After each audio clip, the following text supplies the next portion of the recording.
네, 하나님의 말씀 전도서 8장 1절. 전도서 8장 1절.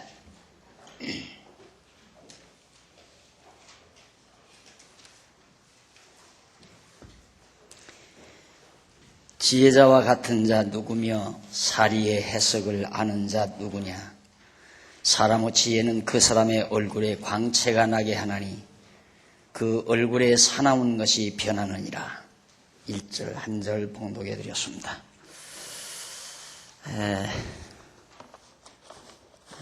우리는 지금 전도서 내용 살피는데 제4장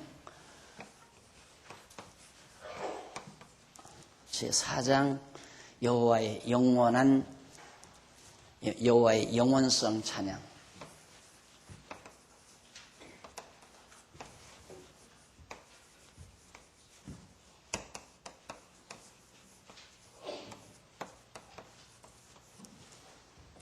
가운데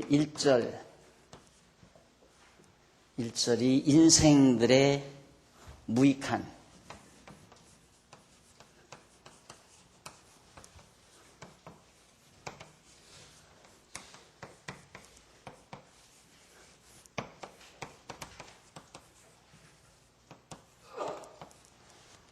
지금까지 우리가 이거에 대해서 공부해 왔습니다. 인생들의 무익한 행사. 전도서 자체가 여호와 하나님의 영원성을 이제 솔로몬이 찬양하는 것이 그 주된 목적인데, 그것은 하나님께서 이 세상을 창조하시고 섭리하시며 만사 만물을 주관하시고 다스리시는 역사를 통하여 하나님의 영원성이 드러납니다.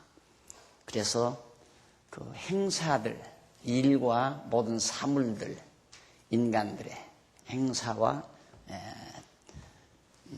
그 1절 자체가 인생들의 무익한 사물이라고 했어요.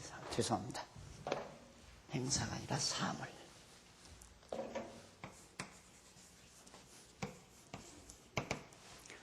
이 모든 일어나는 일들과 재물, 물질, 이것이 모두가 다 인생들의 무익한 사물, 인생들 속에서 일어나는 일들이나 가지고 있는 모든 재물이 무익하다.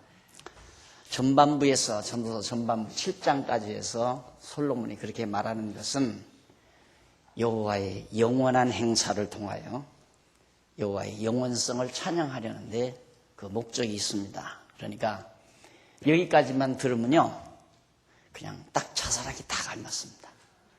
여기까지만 딱 들으면 모든 게 허무하고 의미가 없어져 버리고 가치도 없고. 그래서 어떤 사람은 이 전도서 전체를 바라보지 못하면 이 부분만을 보고 성경에 부정적인 측면이 있다. 그 부정적 측면은 가장 강력하게 나타나는 것이 전도서다. 이렇게 말하는 자들이 있습니다. 그건 몰라서 그러는 얘기고요. 역으로 하는 얘기예요. 하나님의 영원성, 하나님 여호와 하나님의 영원한 행사가 없다면 이 인간들의 삶 속에서 일어나는 모든 일들이나 소유하고 하고 있는 물질이 모두가 다 헛된 것이다.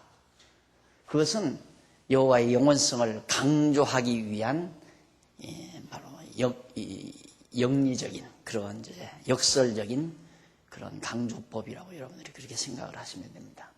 그래서 일단 여기까지만 들으면 우리는 소망도 없고 절망적이고 어디에도 가치를 둘 데가 없고 목적을 둘 데가 없고 그래서 허무하고 허탈하고, 그렇기 때문에 모든 인간은 60대가 넘어서 버리면 허무하고 허탈하게 돼 있습니다.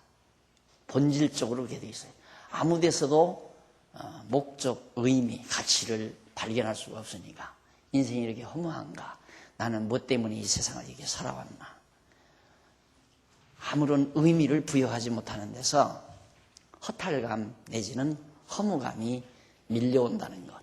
그러나 우리에게는 제2절이라는 게 있습니다. 제2절이 바로 오늘 저녁부터 우리들이 공부할 내용입니다. 8장에서 12장까지 내용인데 여호와의 영원한 행사.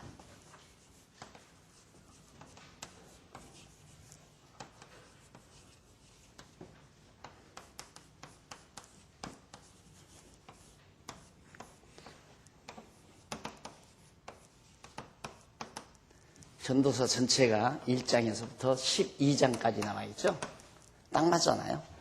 전반부 1장에서 7장까지는 인생들의 무익한 사물에 대해서 솔로몬이 노래를 하고, 그 다음 후반부에 와서 솔로몬이 인생들 해아래서 여호와 하나님을 전제하지 아니하면 인생들의 모든 사물이나 일어나는 일들이나 재물은 모두가 다 헛되고 헛된 것이다.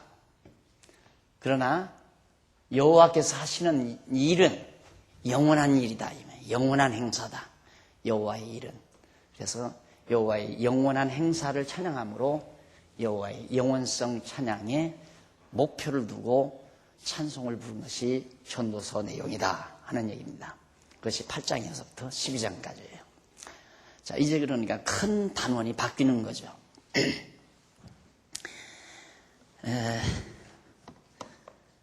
우선 그러면 큰 윤곽 줄거리를 정리하셨으면 우선 4498페이지 거기 보시면 밑에 제2절 여호와의 영원한 행사 대목이 나옵니다.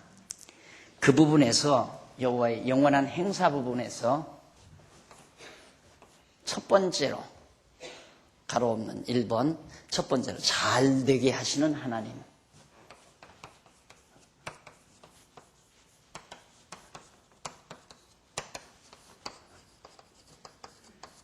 이게 8장에서부터 10장까지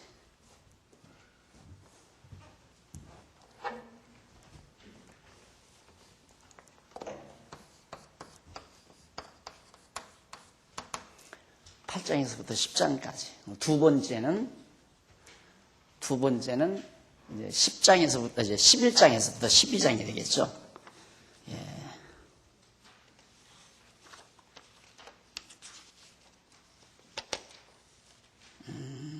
4516페이지가 보면 죄송합니다. 10장까지죠.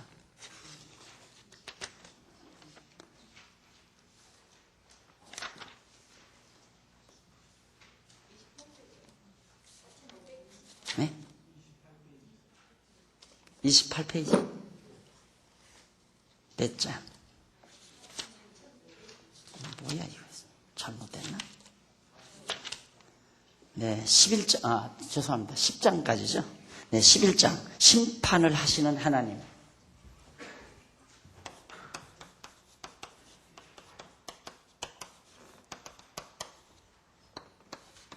하나님, 이게 9장에서부터, 11장에서부터 12장. 자, 앞으로 공부할 내용이 큰 구도가 바로 이겁니다.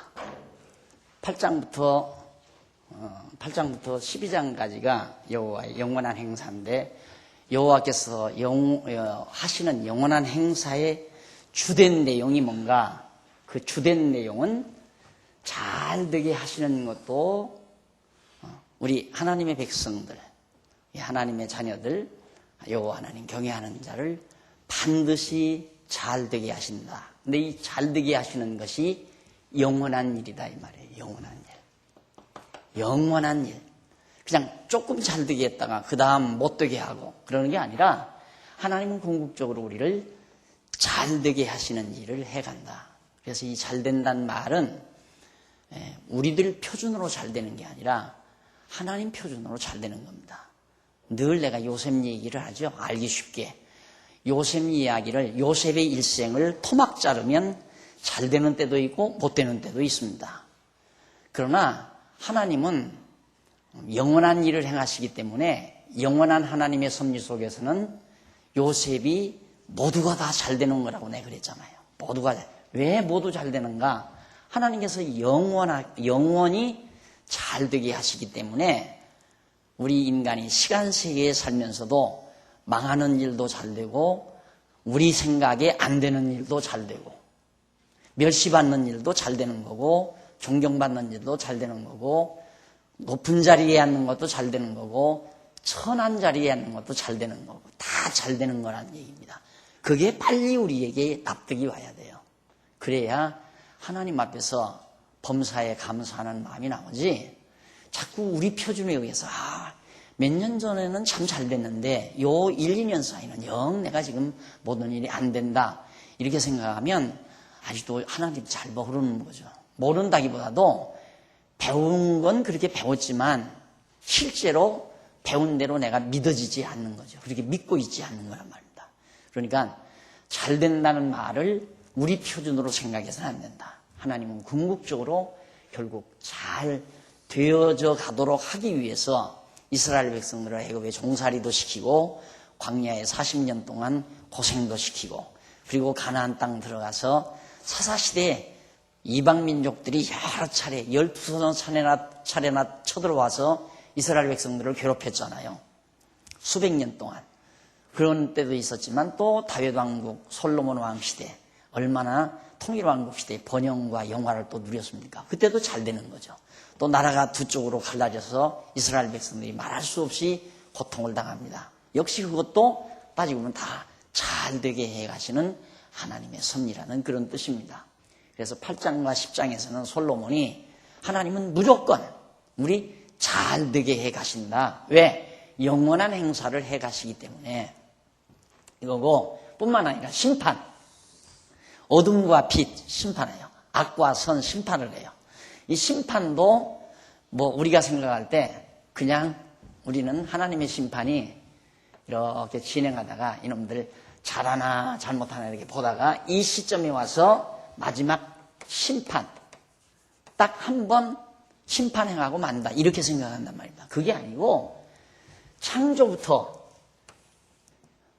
종말까지 이때 계속해서 여기서부터 심판이에요. 여기 첫날 빛과 어둠 나누죠. 빛과 어둠을 나누는 이 심판이에요. 운물과 아랫물 나누죠. 심판이에요. 땅과 육지 나누죠. 다 심판이에요. 운물과 아랫물도 전부 심판. 그리고 계속해서 택한 백성과 이방 민족 다 심판하죠. 이게 전부가 다 하나님의 역사 섭리가 이 심판이에요. 그런데 이 심판은 영원한 때 전부터 이때부터 바로 빛의 자녀와 어둠 자녀, 택자와 불택자. 이게 이때부터 벌써 정해진 거예요. 이게 갈라놨다 이 말이에요.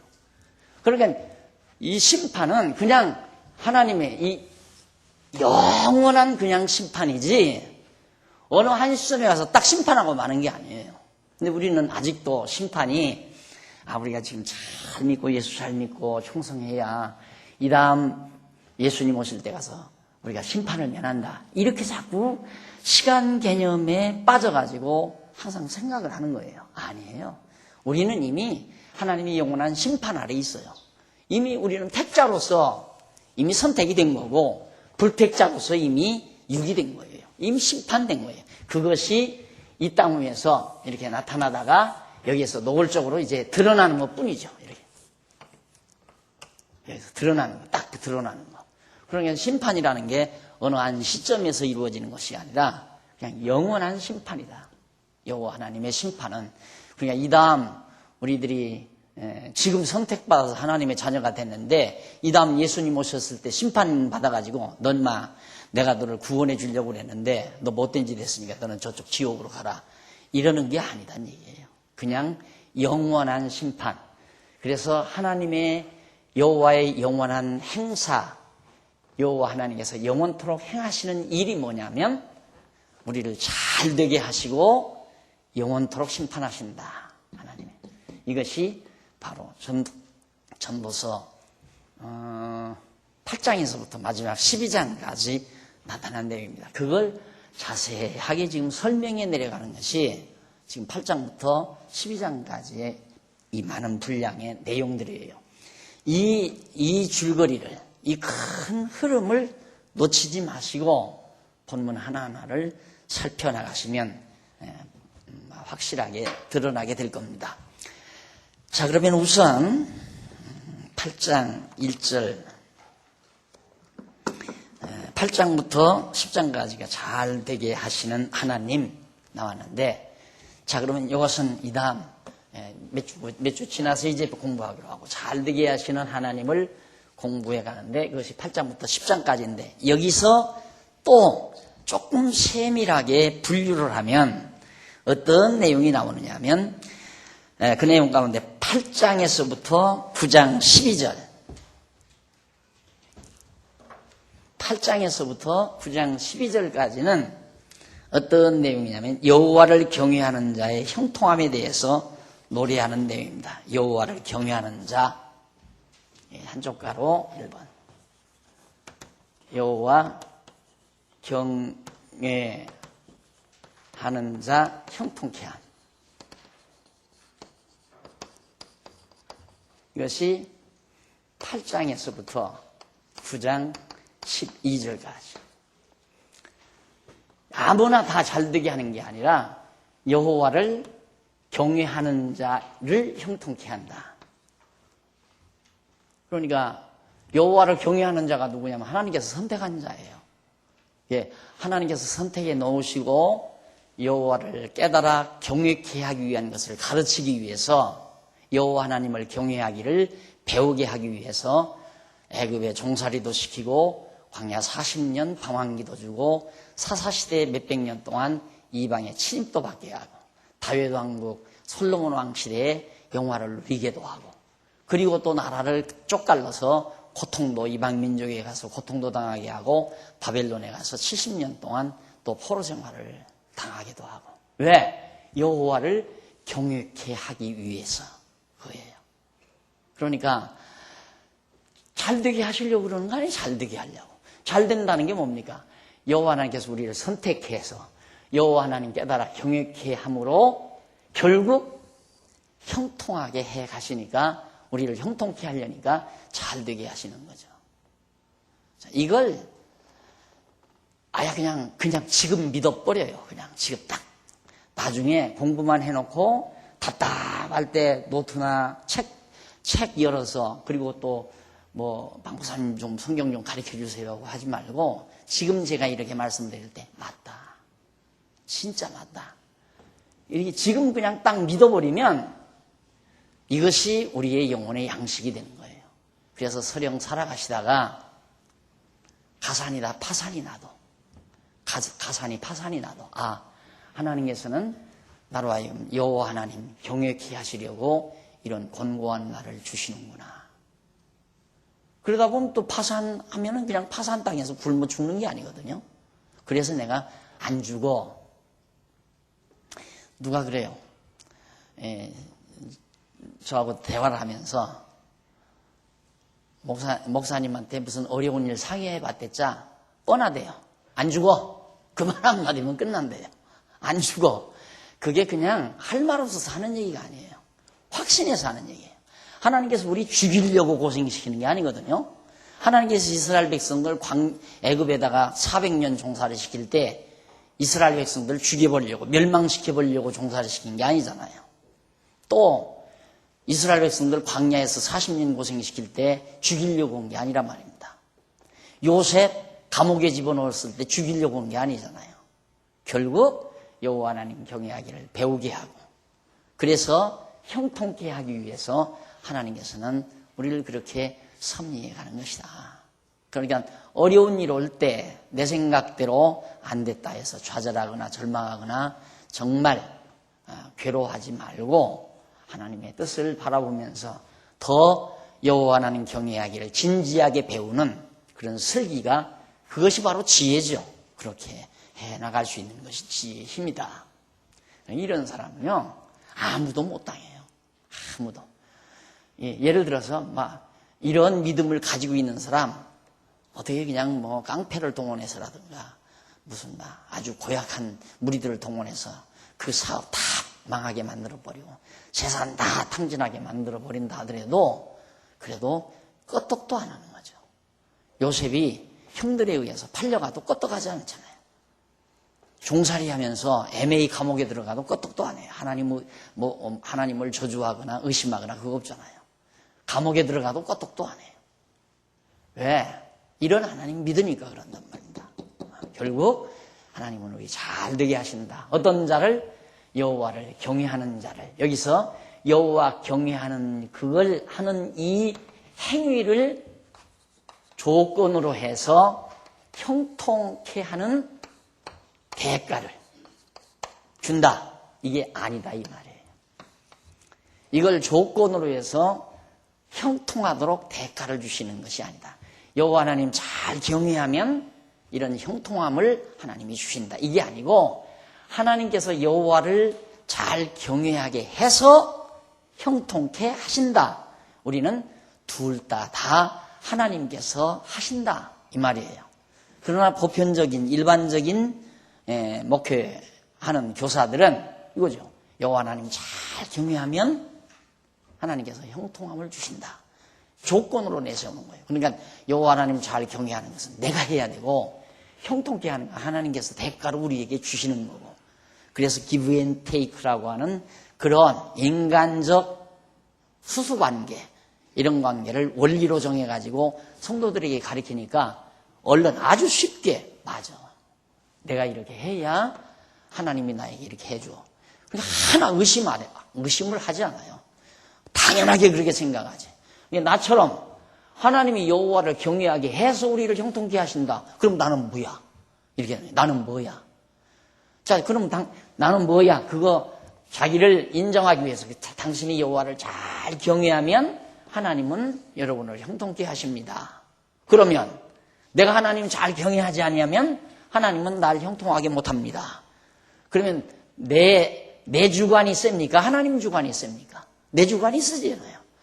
내 하기에 따라서 하나님은 따라서 하는 분이니까 하나님은 나한테 언제나 내 뒤처리나 해주는, 내가 이렇게 하면 하나님도 이렇게 하고 내가 저렇게 하면 하나님도 저렇게 하고, 하나님은 내 의지에 따라서 움직이는 하나님이 돼버리고 말잖아요. 근데 그런 기초적인 상식도 인간 세계에서 안 통하는 거예요. 그런 하나님 같으면 무슨 하나님이에요, 안 그래요? 그러니까 하나님이 선택자를 이미 저 심판, 영원한 때 이미 심판해서 택자로 우리를 갈라놓으시고, 이건 불택자로 갈라놓으셔서 택자인 우리로 하여금 선택해서 하나님 경외케 해가지고 형통케 하신다. 그렇잖아요. 하나님께서 선택, 누구를? 아브라함. 그리고 그 아브라함이 후손으로 하여금 여호와 경외케 하기 위해서 애굽, 광야, 사사시대, 이게 다 역사, 경외케 해가지고 이거 형통케, 다윗 왕시대, 통일왕국 시대, 다윗과 솔로몬 왕국 시대 형통함을 줬잖아요. 그대로의 똑같은 거예요. 하나님이 다 아무 조건 없이 선택해서 선택된 자들로 하여금 여호와 경외케 해가지고 형통함을 주신다. 오늘 우리도 똑같은 이치예요. 우리 만세전에 영원한 때에 벌써 하나님께서 우리 선택해서 땅 위에 사는 동안 이 일도 실패해보고 저 일도 실패해보고 병도 들게도 해보고 또 가정에 우환도 있게 해보고 어두운 날 밝은 날 겸해서 하나님께서 이렇게 주시면서 우리로 하여금 여호와 하나님 경외하기를 배우게 해서 하나님 보실 때 쓸만하시면 하나님께서 보셔서 훈련이 어느 정도 끝나면 땅 위에서도 형통함을 주어서 당신의 일을 하도록 하나님이 섭리하시기도 하고, 이것이 이제 또 이건 땅 위에서는 그림자예요. 땅 위에서는 그림자이기 때문에 설령 이 땅에서 우리가 정말 잘 먹고 잘 살고 그렇게 못한다 하더라도 우리에게는 이 광야와 같은, 우리는 이 광야, 이 세상은 광야거든요. 그러니까 요단강 건너갈 때까지 광야에서 고생하다가 바로 가나안 땅 건너가면 형통함이 우리에게 기다리고 있잖아요. 그러니까 영원한 하나님의 나라가 우리에게 보장되어 있는 거다라고 하는 사실, 그런 것을 바로 의중에 두고 잘 되게 하시는 하나님에 대해서 솔로몬이 노래하고 있는 겁니다. 네. 그 다음 9장 13절로부터 10장까지 9장 13절로부터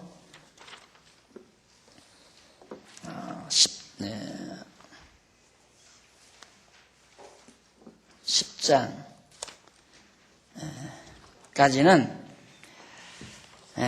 지혜로운 자가 유익한 사실.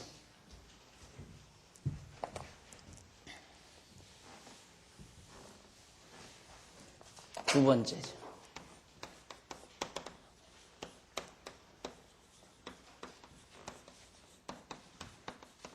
유익한 사실. 그것이 이제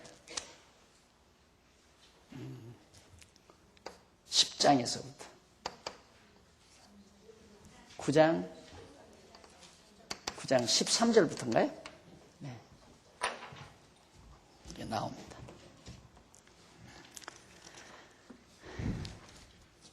자, 이제 아시겠죠?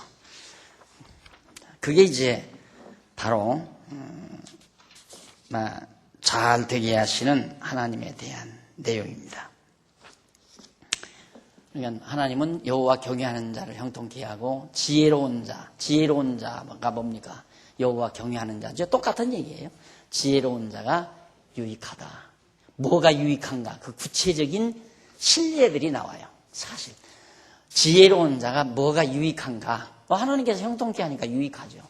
그 유익한 사실들이 뭔가를 노래하는 내용이 그 이후에 쫙 나타납니다. 자, 그러면 하나하나 사실인가? 저런 구도를 지금 우리는 가지고 있는데 보세요. 큰 나무죠. 여호와 하나님 영원성 찬양. 가지가 2개가 났어요. 2개 난 자 가운데서 한 가지부터 우리가 지금 2개가 났는데 한 가지는 이미 앞에서 7장까지 다 공부 다 했고 두 번째 가지 이것이 이제 바로 이 부분인데 그 가지에서 또 가지가 생겨나잖아요. 잘 되게 하시는 하나님. 그리고 또 하나는 심판, 영원히 심판하시는 하나님에 대해서. 그런데 그 잘 되게 하시는 하나님 가운데서 가지가 또 2개가 나오잖아요. 나뭇가지처럼 쫙 다 연결이 돼 있어요. 이것이 바로 논리입니다. 살아있는 논리. 하나의 줄기에서 무성하게 많은 나뭇가지들이 이렇게 번져나가듯이 성경의 내용이 그렇게 되어 있어요. 그러니 세상에 이걸 어떻게 안 믿을 수가 없잖아요. 이렇게 정확하고 분명하게 하나님께서 우리에게 계시해 주신 말씀을 너무 정확하니까 우리가 믿지 않을 수가 없는 거죠. 믿어지는 거예요. 자, 그러면 보십시다. 우선 경외하는 자의 형통 8장에서 9장 12절까지인데 그 경외하는 자의 형통 가운데 첫 번째가 8장 1절로 8절까지입니다. 그러니까 읽어드리는 말씀이죠. 4501페이지 8장 1절로 8절. 하나님께 맹세한 왕의 명을 수행하는 자는 화를 모른다. 그런 내용이 나와요. 하나님께 맹세한 왕의 명을 수행하는 자, 왕이 명령한 것을 수행하는 자는 화가 없다 그 말이죠. 지혜자와 같은 자 누구며 사리의 해석을 아는 자 누구냐. 지혜자와 같은 자 누구며. 그러니까 지혜자는 솔로몬 자기를 의중에 두고 하는 얘기입니다. 나 같은 자 누구냐 이런 얘기죠. 쉽게 말하면. 그러면서 사리의 해석을 아는 자가 누구냐. 사리란 뭡니까? 사리란 말은 일사자고 자, 모든 일의 이치. 이걸 이제 학문적 얘기로 말하면 역사의 의미. 도대체 역사의 의미, 일어나는 일의 의미. 우리들이 살아가면서 실제로 스트레스를 많이 받는 이유는 사리를 몰라서 그래요. 왜 나에게 이런 일이 일어나나? 갑자기 장사하다가 부도가 나버렸어요. 이 일이 일어났는데 그 이유가 뭔가? 이걸 모르는 거예요. 사리를 몰라요. 그럼 답답한 거죠. 그럼 조금 교회 좀 다녔다 하면 내가 하나님께 잘못한 게 뭔가? 무슨 죄가 있을까? 그러면 목사님께 찾아가서 나에게는 왜 이런 어려운 일이 다가옵니까? 물으면 잘 하나님 앞에서 잘 반성해봐. 뭔가 그래도 하나님 앞에 잘못한 것이 있을 거야. 그리고 옆에 친구들처럼 대답하는 그런 지도자들이 태반이죠. 거의 다. 잘 하나님 앞에서 반성하고 가가 하나님 앞에 잘못한 것이 있는가 뉘우치고 반성해봐라. 애매히 그런 어려운 일이 당신 가정에 이렇게 일어날 리가 있느냐. 이제 이런 식의 가르침. 그래서 이 종교뿐만 아니라 기독교 신앙에 잘못 접근하면요, 사람 병신들이 다 안 묻습니다. 그래서 죄송해요. 이게 녹음이 안 된다면 솔직한 얘기 좀 한번 했으면 돼. 사람들이 오버할까 봐서.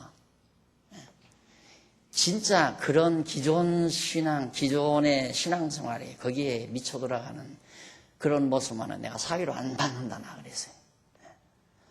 병신이에요, 병신. 그냥 사상적으로 병신이 되어버린 거예요. 정신적으로 병신이 된 거예요. 완전히 쇠뇌 돼가지고 트인 생각을 못하게 되고요. 그러니까 사리를 안다는 게 굉장히 중요하죠.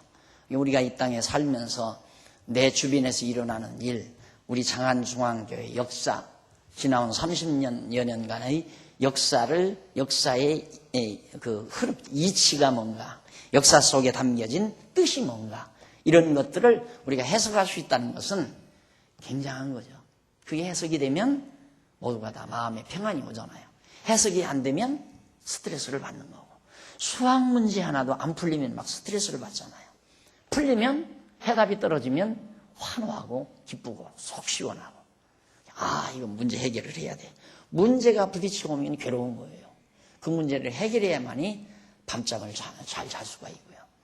그래서 사리를 알고 산다는 것이 지혜인데, 누가 나처럼 사리를 잘 아는 자가 있겠느냐? 솔로몬이 그 말입니다.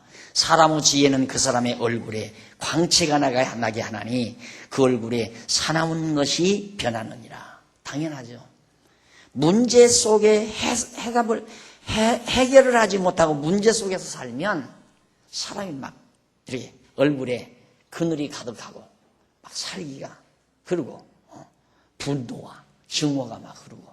그런데 문제가 없으면 사리를 알아서 해답을 다 얻고 살면 마음의 평강과 기쁨과 감사가 있으니까 얼굴이 밝고 명랑하고, 그래서 윤기가 흐른다는 얘기거든요. 그래서 솔로몬이 지금 그렇게 말하고 있는 겁니다. 그래서 내가 권하노니 2절, 내가 권하노니 왕의 명령을 지키라. 이미 하나님을 가리켜 맹세하였습니다 하는 내용이 나와요.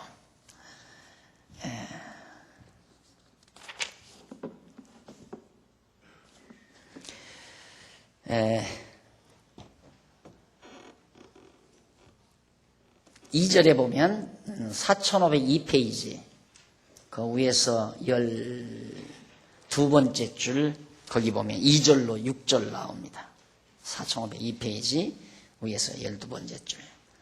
솔로몬이 왕 명령을 지키고 악을 일삼지 말아야 할 이유에 대해서 노래를 했는데, 솔로몬은 자기가 권한다고 하면서 왕의 명령을 지키라며 이미 하나님을 가리켜 맹세하였다고 노래했습니다. 여기서 왕은 여호와께서 언약의 말씀대로 세우신 다윗 왕가를 계승한 솔로몬 왕 자기 자신을 말하는 겁니다. 자기 자신을 왕이라고 하는 말은. 그리고 솔로몬은 권고하기를 왕의 명령을 지키는데 하나님께서 맹세로 세우신 질서에 따라서 지키라는 뜻으로 노래한 겁니다. 그러니까 지금 2절 말씀이란 왕의 명령을 지키라며 이미 하나님을 가리켜 맹세하였다 이렇게 노래했잖아요. 근데 그 말을 다시 한번 알기 쉽게 번역을 하면 이런 뜻이에요.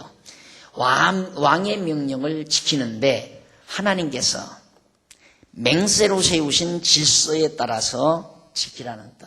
하나님께서 솔로몬 왕을 어떻게 이스라엘 왕으로 세웠나? 하나님이 약속하시고 맹세하심으로 왕을 세웠다 이거예요. 그 하나님께서 그렇게 맹세로 세우신 질서 하나님의 질서에 따라서 바로 왕의 명령을 지켜야 된다. 그러니까 당연히 하나님께서 세우신 왕의 말을 들어야지, 하나님께서 세우지 아니한 왕, 거짓 왕이죠. 예를 들면 사울왕이라든가 안 그러면 여로보암이라든가 이런 약속으로 세우시지 아니한 왕의 말을 듣는 건 어리석은 것이다. 이런 뜻입니다.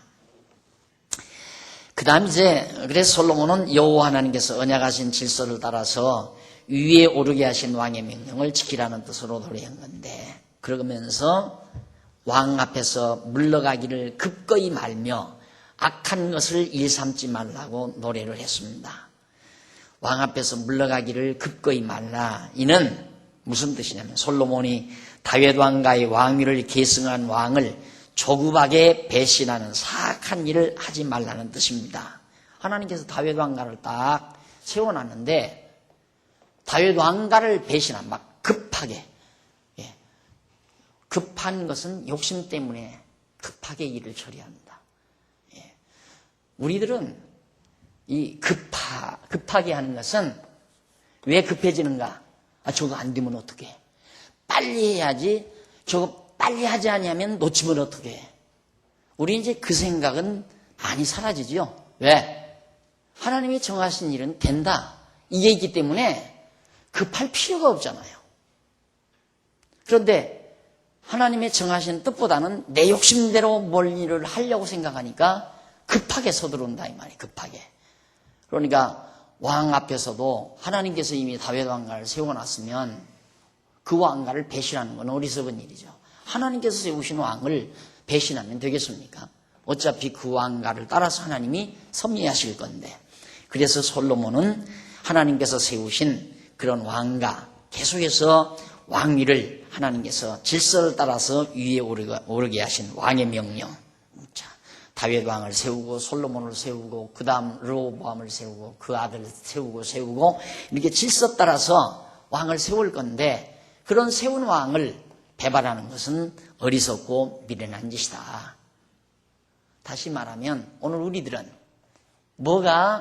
어떤 자가 정말 왕의 명령을 지키는 건가?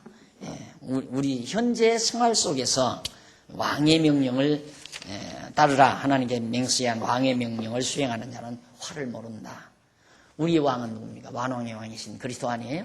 그러니까 그리스도의 뜻을 따라 살아가는 자 역시 화를 모른다 하니까 자꾸만 무슨 생각, 예수 그리스도만 믿고 따라가면 그냥 장사도 잘 되고 시험도 착착 패스하고 앞길도 잘 열리고, 이 생각만 우리는 자꾸 하는 거예요. 그 생각을. 그런데 그게 아니고 궁극적으로 하나님은 잘 되게 하는 과정에서 하나님께서 때때마다 예수 그리스도를 따르는 자를, 이스라엘 백성도 그러지 않았어요? 모세를 따랐지만은, 아브라함의 후손이 모세를 따라왔지만은 광야도 있었고, 역시 광야에서 많은 시련도 오고 고통도 오고, 그런 거 만나가 내려오기도 하고 물이밥 반석에서 물이 솟기도 하고, 그런 것처럼 오늘 우리가 예수 그리스도를 믿고 우리 왕이신, 만왕의 왕이신 그리스도를 믿고 따르지만 우리 생활 속에 때로는 갈증도 있고 또 목마름을 죽일 수 있는 그런 속 시원함도 있고 또 배부름, 만나가 내려오는 때도 있지만, 역시 또 많은 족속들의, 블레셋 군대들의, 아말렉 족속들의 도전도 당할 때도 있고, 그런 것처럼 우리에게도 이 광야와 같은 세상에서 그런 고통이 있을 수 있다는 것도 명심을 하셔야 됩니다. 자, 그 다음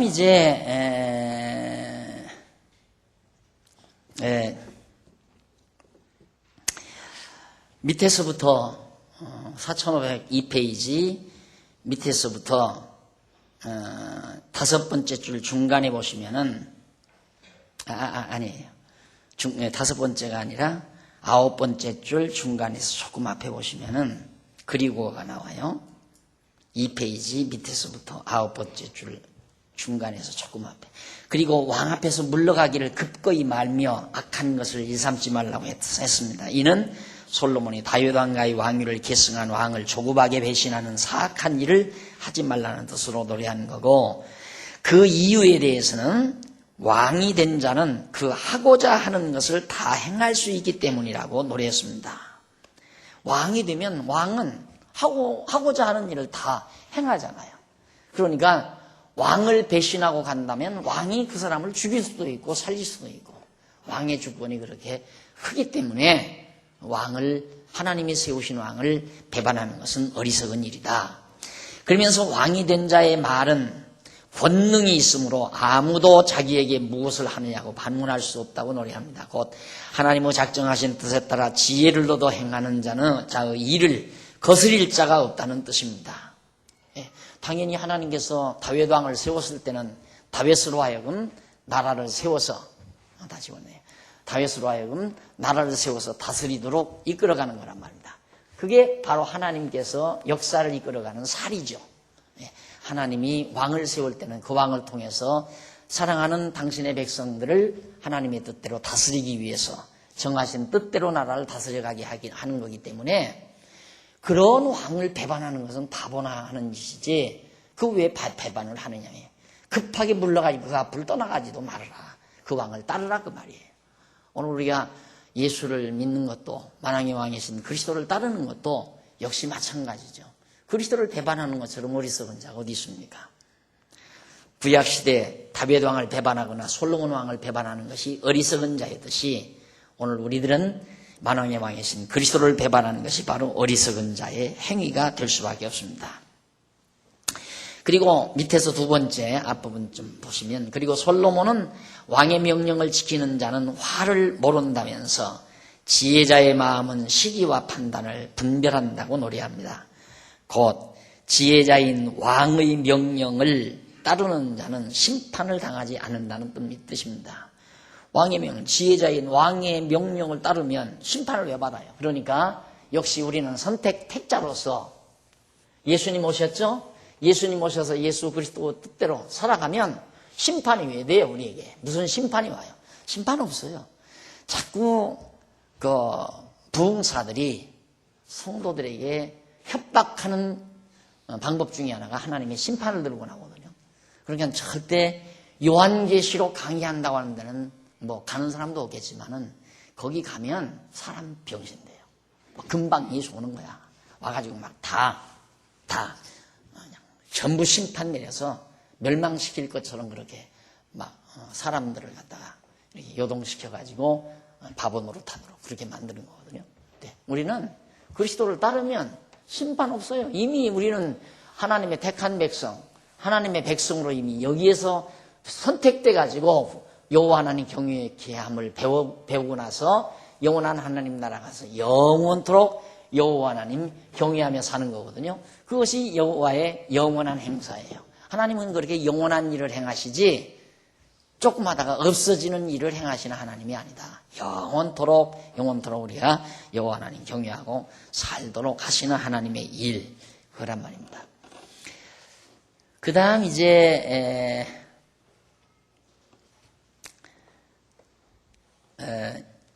일찍이 하나님께서는 솔로몬에게 한 지파 외에는 다 빼앗아 그의 신복에게 주실 것을 예고해 주시면서 한 지파는 그의 아들에게 주실 것을 언약하셨죠.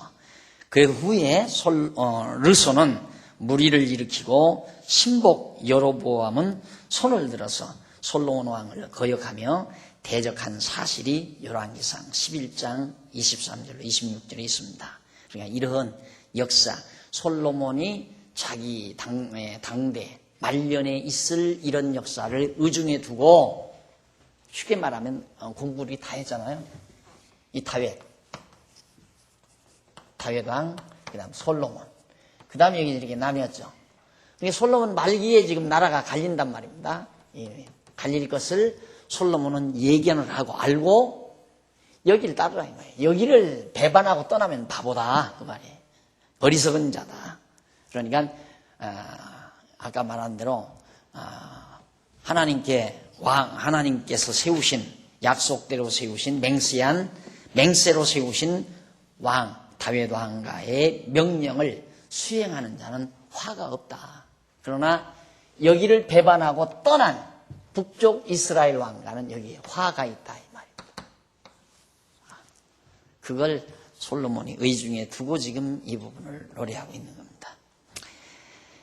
자, 그 다음 이제 7절로 8절을 보시면은 솔로몬이 장래일도 모르고 아무것도 할 수 없다는 그런 사실에 대해서 노래합니다. 우리는 장래일도 모르고 아무것도 할 수 없다.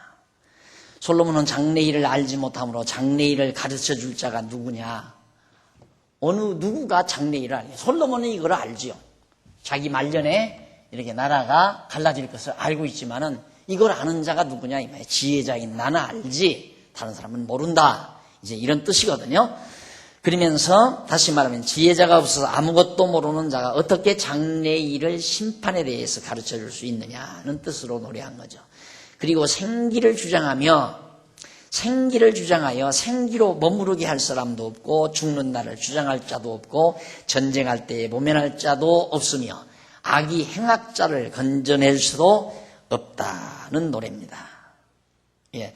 장래 심판에 대해서 가르쳐줄 자 없을 뿐만 아니라 아무도 심판의 날에 죽지 않도록 구원해 줄 수 없다는 뜻으로. 자, 이게 이제 이때 결국 다윗 왕가를 배반하고 떠나는 이들에게 화가 있고 멸망이 맞아요. 이들을 구해 줄 자가 아무도 없다. 누가 구해 주겠느냐? 이들은 망한다. 화감이 있어서 망하고 만다. 그렇기 때문에 하나님께서 맹세로 세우신 다윗 왕가를 절대로 배반하지 말고 급거이 배신하지 말라. 이 세상에서는 그걸 줄 쓴다고 그러죠. 줄을 잘 서야 된다. 이 줄을 잘 서야 돼요. 예. 지혜자는 누가 어느 쪽이 정말 그리스도를 따르는 쪽이냐. 항상 이 사람이 자기 욕심에 사로잡히면 어느 순간 먹혀 들어가요. 자기가 이렇게 빨려 들어가요. 자꾸만. 그리고 그 유혹이 대단하고요. 이렇게 끌어들이는 유혹이 대단합니다. 제가 요즘 정신을 바짝 차리고 있는 부분이 그 부분이에요. 이제 이렇게 이제 예배당이라도 좀 갖추고 성도들이 좀 나오고 이래 놓으니까 주변에서 뭐 얼마나 손짓을 아주 정말 기가 막힌 손짓들을 하는지 몰라요. 뭐 감투도 오늘 또 뭐 감투 씌워준다고 무슨 뭐 유촉장인지 뭔지가 하나 날라오고 전화로도 오고 막 난리들이에요. 그래. 자연스럽게 빠져들어가는 거예요. 자연스럽게. 그러니까 이게 내가 하나님 앞에서 할 일인가 안 할 일인가를 골똘히 잘 분별하고 판별하는 일, 이게 매우 지혜로운 일이다.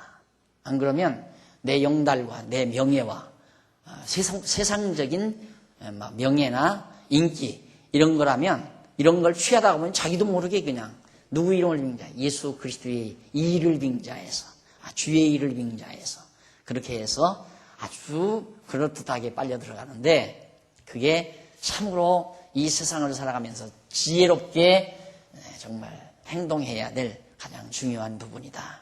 그리고 정말 그리스도의 일이라면 그리스도의 일을 떠나고 그리스도의 일을 배반하고 그런 것들은 참 어리석은 자들이 하는 얘기죠. 하는 일이죠. 그래서 제가 오늘도 그런 얘기를 했습니다만은 이제 우리 교회는 물론 성도들이 더 많이 와서 많이 말씀 듣고 배우는 거 매우 중요하죠. 그러나 이미 모여있는 우리 성도들이 좀 더 의식개혁도 이루어져야 되고 생각도 바뀌어져야 되고 이제는 좀 더 정확하게 정말 이 교회를 통해서 지키고자 하는 뜨거운 진리를 지키고 전수하고자 하는 뜨거운 열정과 그리고 사명의식으로 이렇게 굳어져가는 자리매김이 되어져가는 그것이 급선무되어져야 된다. 그것 없이 자꾸 사람들이 모여들다가 보면 흔들려버리고 말아요. 흔들려버리고. 그래서 제가 늘 이제 교회 행정을 해나가면서 매우 중요하게 생각하는 것은 제가 이 모과나무를 늘 바라볼 때마다 그런 생각을 해요. 저 나무도 자꾸 옮기니까 결국에는 활성화가 못 되고 금년에도 비틀어진 거, 울퉁불퉁한 거 모가 연한 게 붙고 그냥 마르더라고요. 벌써 저기 옮겨놓은 지가. 근데 처음에 딱 옮겨다 심었을 때는 2, 3년 지나니까 막 모가가 상당히 많이 아주 무성하게 익었댔거든요. 근데 그걸 한번 또 옮겨다 놨더니 근데 저것도 한 번 더 옮겨야 되게 생겼어요. 그러다 보니까 저러는데 이미 우리 교회에 심어졌잖아요. 다. 이걸 가능만 하면 옮기지 않는다. 심겨진 이 나무를 절대 가능만 하면 옮기지 않는다. 이것이 가장 제가 신경을 쓰는 부분입니다. 그리고 이제 그 다음에는 옮기지 않고 여기 이 줄기가 튼튼하고 견고하게 자라도록 하기 위해서는 가지가 무성해야죠. 가지가 많이 뻗으면 자연히 굵기가 커지고 뿌리가 넓이 뻗어지고, 그래서 이거 옮기지 않는 이유는 뿌리가 깊이 뻗기 위해서, 이거죠. 깊이 뻗어나가기 위해서. 뿌리 뻗는 만큼 가지도 뻗어요. 이게 우리에게 주는 교훈이 대단합니다. 그러니까 이제 우리 이미 이렇게 이만큼 정착된 우리 교회, 그래서 이 뿌리란 우리가 지켜진 하나님의 말씀으로 어머니 아버지가 배우고 지켰던 하나님의 말씀, 혈족으로도 혈통으로도 물론 자녀들이 자녀손들이 말씀을 듣고 계속해서 뿌리가 이렇게 번창해 내려가고, 혈족이 아니래도 우리의 후대들, 이제 자라나는 교육관에서 자라나고 있는 어린 영혼들이 하나님의 말씀으로 더 견고하게 무성하게 이렇게 뻗어내려가는 그 일, 이 두 가지를 가장 교회 목표의 핵심으로 그렇게 생각하고, 예를 들어서 이렇게 지금 나무가 이렇게 자라나는데 가만히 보니까 굉장한 묘목 하나가 떡 보인단 말입니다. 그러니까 이거 딱 잘라내버리고 이 묘목 다시 기르고 싶은 마음이 없다는 얘기예요. 쉽게 말하면. 그러니까 이미 우리들 모여서 이만큼 그래도 자리가 잡혀가지고 이제 이 나무가 자라나고 있으니까 이 나무가 이제는 뿌리가 깊이 널리 이렇게 퍼져서 무성하고 왕성하게 그렇게 피어나도록 하는 일, 이게 매우 중요하다. 외형적으로 묘목이 좋다. 묘목 좋을 수가 없잖아요. 지금 하버드 출신이 온다 할지라도 우리가 볼 때 현재 우리 심겨진 묘목보다 좋을 수가 없잖아요. 예, 더 좋은 묘목 없어요. 우리가 지금까지 켜놓은 묘목 이상, 이 나무 이상 더 좋은 나무가 없어요. 그러니까 이 나무 절대 옮겨 심지 않고 이대로 그냥 무성하게 자라나다 보면 점점 이제 자연스럽게 고목이 되고 새순이 돋고 새 가지가 뻗어나가고, 이건 점점 굵은 고목으로 되지는 거죠. 그러면서 이 나무는 더 무성하고 크게, 이것이 욕심 같으면, 내 개인적인 욕심 같으면, 내 눈에 흙 들어가기 전에, 눈 감기 전에는 누가 이 나무를 자르거나 이 나무가 쓰러지거나 뿌리가 뽑히거나 이런 일이 없었으면 하는 것이 내 개인의 한 바람입니다. 그거야 내 욕심이라고 생각하는지 모르겠지만, 그럴지 모르겠지만, 하나님께서 또 뽑히게 되면 뽑히는 거죠. 하나님께서 이 교회도 환난, 비바람 통해서 태풍이 불게 해서 교회도 쓰러지게 만들고 또 새로 또 교회가 자라나기도 하고, 이게 하나님께서 하시는 일이니까 내 욕심, 인간적인 욕심이라면 죽는 날까지 험한 꼴 안 보고 교회가 차분하게 진리반석 위에서 무럭무럭 가지가 뻗고 성장했으면, 그래서 이 요동이 없어야죠. 일단은 요동이 없어야 돼요. 근데 이게 완전히 크면 어지간한 비바람은 안 뽑혀요. 근데 엊그저께 갑자기 기온 변화가 이렇게 극심하니까 회오리 바람에서 인천에 막 간판이 다 날아가고 어지간한 집들이 다 무너나고 그랬다고 그래요. 우리나라에도 1, 2분 동안 바람이 불었다는데. 그러니까 갑작한 기온 변화라는 게 뭡니까? 나와 후임자 사이에 이 과도기. 내가 후임자를 모시고 내가 이제 은퇴를 할 때, 그때가 큰 기온 변화가 있을 때입니다. 항상 여기 계신 앞서신 여러분들은 그걸 늘 명심하시고, 그 기온 변화가 오더라도, 그런 큰 기온 변화에서 태풍이 설령 몰아닥쳐도 뿌리가 깊이 견고하게 뻗어 있으면 흔들림이 없습니다. 견고하게. 그래서 그 바람을 재울 수 있고, 그래서 역시 어려움 없이 무성하게 잘 자라나는. 그래서 좀 우리 성도님들 앞서신 분들은 그 작은 일에 너무 신경 쓰지 말고 이렇게 좀 크게 바라보면서 자잘구리한 일들은 좀 인내하고 참고 견디면서, 그러면서 잘 잡아가는 그런 설기가 매우 필요하다고 그렇게 생각을 합니다. 그 다음 이제, 생명을 주장할 자도 없죠. 예, 장래일을 아무도 모르고. 그래서 다윗 왕가의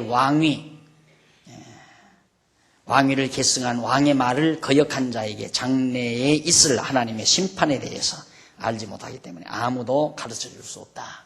예, 나라가 이렇게 갈라지면 다윗 왕가를 거절하고 나간 자에게 무서운 심판이 온다는 사실을 아무도 모르기 때문에 그걸 가르쳐 줄 자가 없다라는 그런 뜻입니다.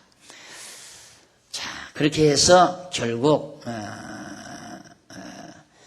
솔로몬이 다윗 왕가를 배반한 자가 받을 여호와 하나님의 진노의 심판을 의중에 두고 이렇게 노래한 것을 8절까지 해서 이렇게 우리가 솔로몬이 노래하는데 이 내용을 우리가 지금 감상을 했습니다. 이제 다음 시간 8장 9절로부터 악행의 이유, 왜 악한 행위를 하는가, 그리고 악인과 하나님을 경외하는 자의 결국, 악행을 하는 이유도 노래하고 악인과 하나님을 경외하는 자, 악한 자와 하나님을 경외하는 지혜자의 결국이 어떻게 다른가, 그것에 대해서 노래하는 내용을 8장 9절로부터 다음 시간 듣기로 하고 오늘 강의 여기서 마무리합니다. 기도하십시다. 하나님 아버지, 베푸신 은혜와 사랑을 감사드립니다. 우리에게 귀한 말씀 깨닫게 하소서. 솔로몬이 아들 앞에서 읊었던 이 아름다운 하나님의 영원성에 대한 찬양을 저희들이 감상하면서 지혜를 다시 한번 얻게 됨을 진심으로 감사드립니다.